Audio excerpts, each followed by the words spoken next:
After M30, Magic the Gathering has received a dismal amount of backlash and seemingly show no remorse for their actions. So what gives? Hey everyone again, it's me, Dream Eater, and today we are going to be discussing why Magic the Gathering is dying, but still not gone away yet. For those of you out of the loop, Magic's 30th anniversary celebration was hijacked by corporate greed as Wizards of the Coast decided to charge $1,000 for one set of 4 packs of Magic proxy cards.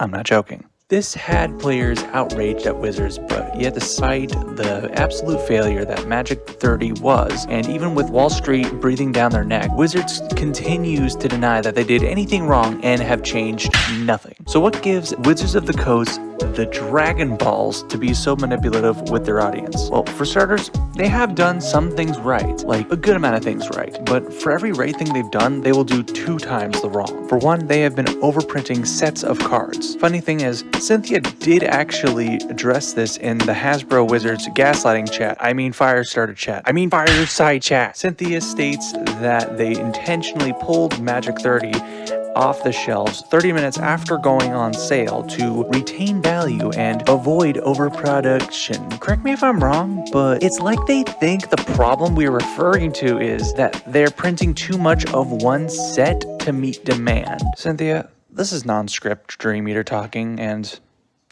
that's not what we meant, and you know it. Okay, so let me clarify, just in case it wasn't clear enough. The problem is not overprinting cards of one set. It's producing multiple different sets that keep coming out at a non-stop, near monthly basis. There is no time to enjoy any one set, or collector set for that matter, because once you finish Kamigawa, New Cabana just came out, no time to deck test, build, or even enjoy the content, and Xander is suddenly overpowered.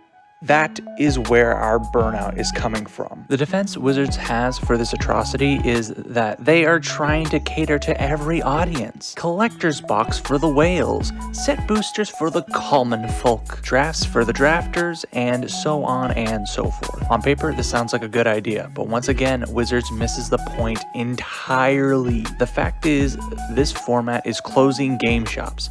Why? Well, think of it from a store owner's perspective. Kamigawa comes out, and it's got sets, drafts, and collectors. Each of these being expensive as all heck, especially collectors, to buy. If they buy too much of one type of product, say the collector sets, as we know it's very expensive, and players are not buying enough collector sets, local game stores are going to lose sales, and vice versa if they don't buy enough of said sets, or any at all, because again, expensive, they can't sell it to the customers because they don't have it in stock, and by the time they do get those collector sets in, New Cabana just came out because it's a month later, and those same players that wanted the collector set now want New Cabana instead, and they don't care about the old cards now because the meta has shifted and Xander's overpowered still. It's a lose-lose situation. Don't believe me?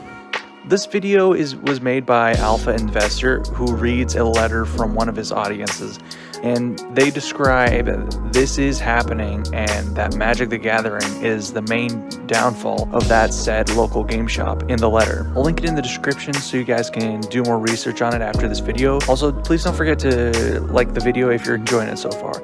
Anyway, even after all this, Wizards not only refuses to acknowledge their wrongdoings, but they also see nothing wrong with what they have done so far because they are all focused on catering to all types of players, even if sets don't sell well, because, you know, if they don't like something, of course, how did that one dude put it? So my advice is to engage with the parts of Magic that you find fun and that you want to engage with, and not that you feel you must engage with,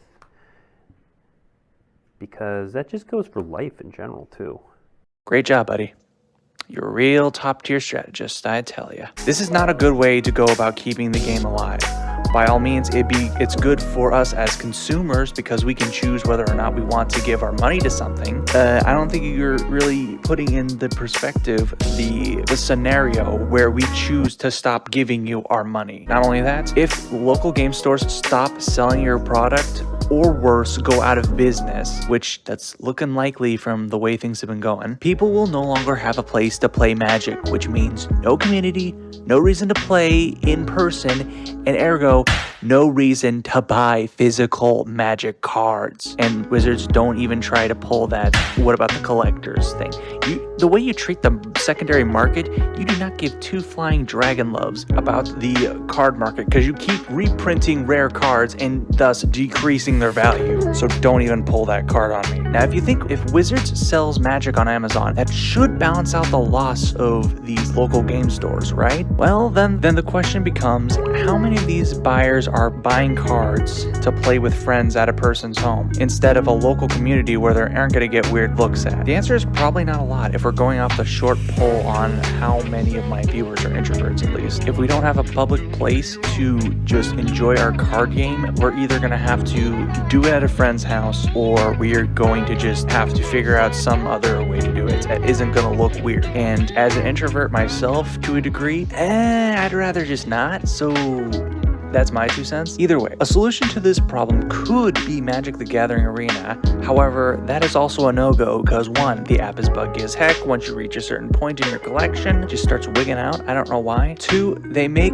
the process as painful for free-to-players as possible, even to the point that it makes paper Magic look cheaper. 3, there are no chat rooms or any real community unless you have a Discord or something like it. So, in short, no. So let's review. Wizards overprints their cards. They deny the problem of overprinting said cards. Then when they do acknowledge it, they misinterpret what it is we're saying that is about overprinting cards. They deny all of their problems as problems. They are literally killing card shops, the main community for Magic the Gathering players, and Magic the Gathering Arena can only fix so much. Now, this would be the part of the video where I give you my one final kicker to really sell my points home, but the truth is I don't have one. Actually, I did a poll with you guys and asked what you would rather happen. Wizards get good or everyone burns? And y'all chose Wizard get good.